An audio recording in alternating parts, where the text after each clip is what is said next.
नारायण भगवान की जय। चतुर्थ अध्याय। दोनों वैश्य राजा को दंडवत प्रणाम करके और अपने घर को चल दिए। थोड़ी दूर चले और नाव को नदी के किनारे लगा दिया और आपस में बातचीत करने लगे। ससुर ने जमाई से कहा कि लाला, भगवान की लीला अपरंपार है। हमारी दरिद्र गरीब और सिटी भूख जेल में गए, कोई बात नहीं, कष्ट हुआ कोई बात नहीं, पर धन खूब मिल गए। इतना मिल गया कि अगर जिंदगी भर बैठ के खाए तब भी खत्म नहीं होगा। तो बड़े सिहारे नहीं बने। भगवान ने सोचा, माल तो दे दिया, अब जांच तो करूं, दान पुण्य करेगा या नहीं करेगा।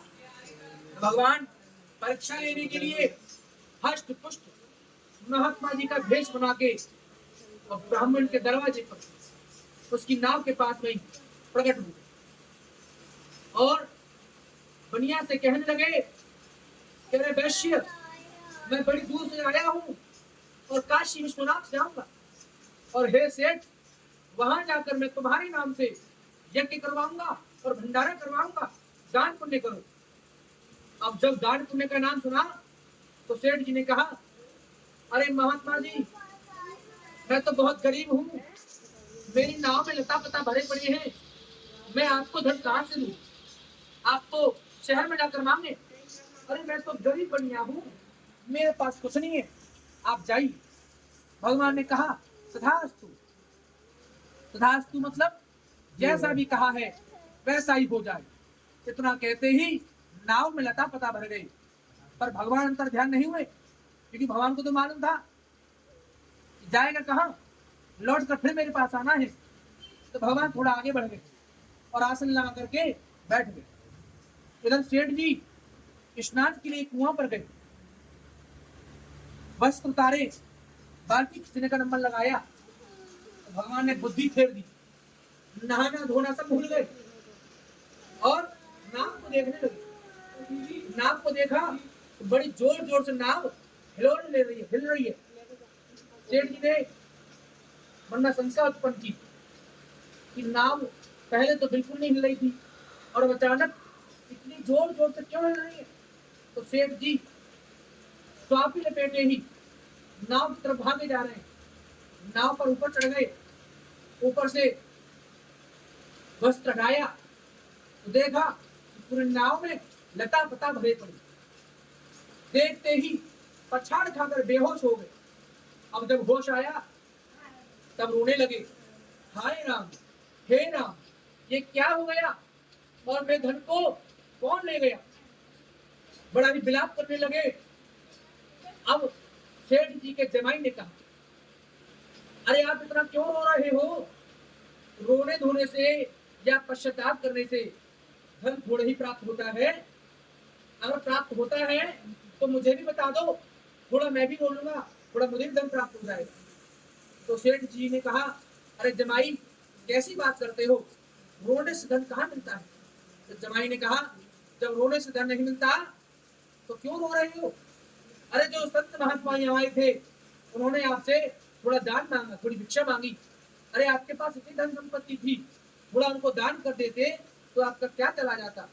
आपने उन महात्मा को कुछ दान पुण्य नहीं किया, इसी वजह से वो महात्मा रुष्ट हो गए और आपके साथ ये सब हुआ।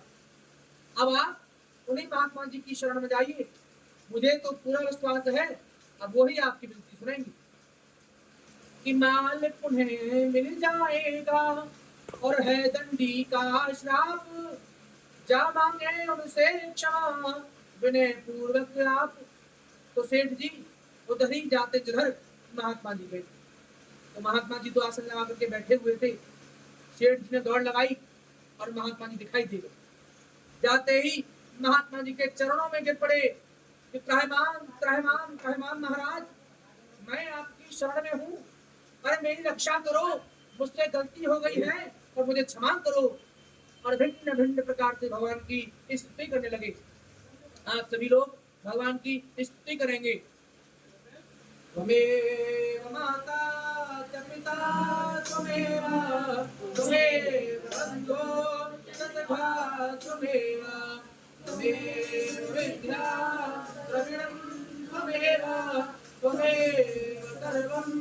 मम देव देव कर्पूरगौरं करुणावतारं संसारसारं भुजगेन्द्रहारं सदा वसन्तं हृदयारविन्दे भवं भवानी सहितं नमामि। शान्ताकारं भुजगशयनं पद्मनाभं सुरेशं विश्वाधारं गगनसदृशं मेघवर्णं शुभांगनं लक्ष्मीकान्तं कमलनयनं योगविद्यानगम्यं वन्दे विष्णुभवभयहरं सर्वलोकैकनाथं। बोलो सत्यनारायण भगवान की जय। वैश्य ने ब्राह्मण की तमाम स्तुति करी। ब्राह्मण ने कहा तुम कहते तो हो मगर करते नहीं हो। तब सेठ जी को ध्यान आया कि मैंने सत्यनारायण के व्रत के लिए कहा था और आज तक वही नहीं कर पाया। सेठ जी ने कहा प्रभु अब की बार क्षमा कर दो, अब की बार कथा अवश्य करवाऊंगा। भगवान ने कहा ठीक है अपने घर जाओ।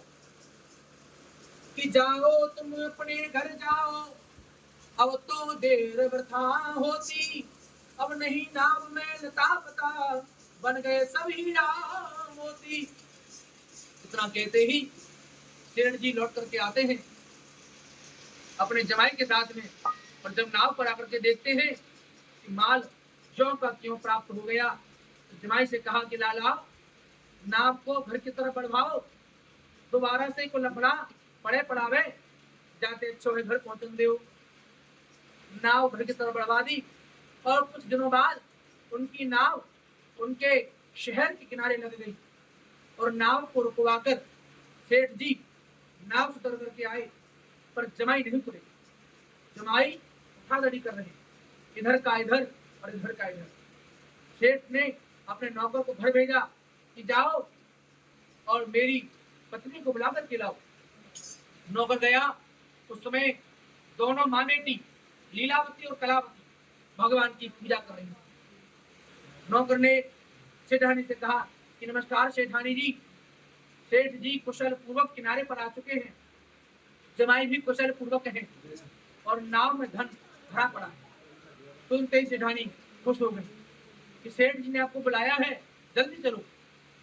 सेठानी ने पुत्री से कहा कि बेटी कलावती तुम पूजा करो और मैं चलती हूँ, वहां से तुम्हारे पिता को और तुम्हारे पति को दोनों को मैं बुला लाऊंगी। लीलावती नौकर के साथ चली गई। कलावती ने सोचा कि माता जी करेंगी तो मैं भी करूंगी, माता जी नहीं करेंगी तो मैं क्यों करूंगी। माता जी के पति आए हैं तो मेरे भी तो पति आए हैं, माँ अपने पति के पास गई है तो मैं भी अपने पति के पास जाऊंगी। कलावती पूजा को छोड़ करके, प्रसाद को त्याग करके और पति के प्रेम में माता के पीछे पीछे चली गई। तो भगवान रुष्ट हो गए। तो जमाई को यानी कलावती के पति को नाव सहित पानी में डुबो दिया। हाहाकार मच गया। सेठ जी ने मल्लाह बुलवाए, जाल भिगवाए और सब थक गए। किसी को भी साह नहीं मिली कि नाव कहाँ गई। अब सेठ जी को याद आया कि मुझसे पहले गलती हुई थी, मैंने झूठ बोल दिया था, तो नाव में लता पता हो गए थे। अरे जरूर किसी न किसी ने गलती करी है, क्योंकि आज तक ऐसा कभी नहीं हुआ कि नाव पहले किनारे आ जाए और फिर डूब जाए। तो ऐसा विचार करके सेठ जी भगवान की स्तुति करते हैं, भगवान प्रसन्न होते हैं। पर कलावती सोचती है कि अब ढूंढते ढूंढते 2 घंटे बीत गए, मेरे पति नहीं मिले, अब अगर मिल भी जाए तो जीवित नहीं मिलेंगे। इससे अच्छा तो यह है कि मैं अब सती हो जाऊं। तो कलावती सती होने के लिए पति की खड़ाऊ लेकर खड़ी हो गई।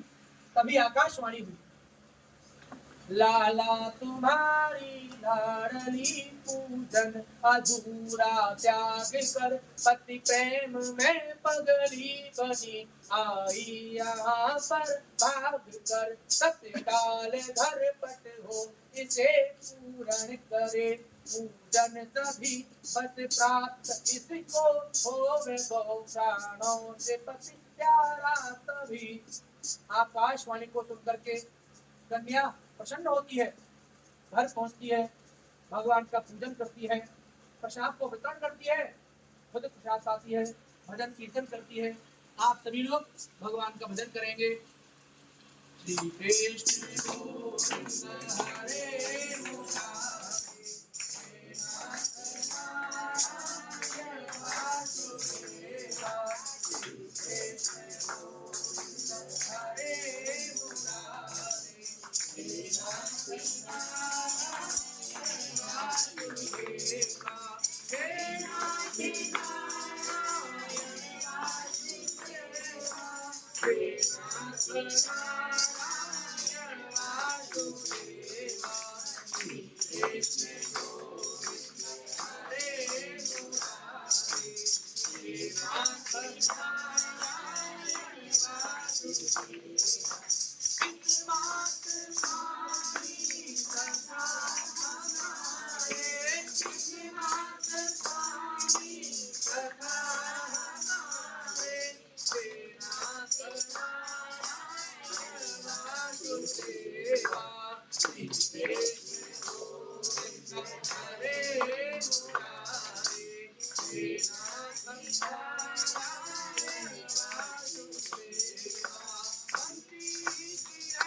श्री राधा रानी सरकार की। कलावती ने भजन कीर्तन किया, दोबारा आकाशवाणी हुई, हे बेटी समुद्र पर जाओ, तुम्हें तुम्हारा पति अवश्य मिलेगा। वह द्वारा समुद्र पर पहुंचती है तो भगवान ने जो अंधकार कर दिया वो हट गया। वास्तव में नाव पानी में नहीं डूबी थी, अरे नाव तो वही खड़ी थी। भगवान ने उस नाव और वहां खड़े लोगों के बीच माया का पर्दा फेर दिया, जिसकी वजह से नाव दिखना बंद हो गई। वो पर्दा हट गया और जो जैसा था वैसा दिखाई देने लगा। कलावती ने अपने पति से कहा, अब सब ठीक है, अब घर चलो। ऐसे वचनों को सुन करके सब घर आते हैं, घर आकर के भगवान की पूजा करते हैं। उन्होंने हर पूर्णिमा, हर अमावस्या और हर संक्रांति का नियम बना लिया, यानी हर पूर्णिमा, हर अमावस्या और हर संक्रांति को भगवान की पूजा करने लगे और सभी प्रकार के सुखों को भोग करके श्री वैकुंठ धाम को प्राप्त हो गए। बोलो सत्यनारायण भगवान की।